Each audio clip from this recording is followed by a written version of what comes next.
gagas omongane wong dhuwuran mung marai pusing, marai budreg. Nek pidato kaya-kaya kita harus merawat dan memupuk. Merawat dan memupuk. Emang perawatan kira nganggo duit. Perawatan kan butuh biaya, nganggo krim dadak ning salon barang perawatan. Memupuk, pupuk ki angel golekane. Tuku ya larang, perawatan nganggo duit, memupuk nganggo duit. Nek ngomong kok waton muni lho. Pejabat-pejabat saiki rumangsaku mung Tony Boster, waton muni ndobose banter. Kita harus punya simpanan. Punya simpanan. Rakyat cilik iki lho, nyimpen boko sithik direwangi nggo munggah kaji, malah dikorupsi. Bayar pajak, dikorupsi. Ngono kon simpanan rakyat kon punya simpanan dadi pejabat sing disimpen malah wanita.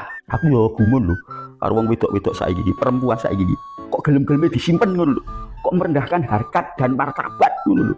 Heran aku karo perempuan sekarang gelem-geleme dadi wanita simpanan.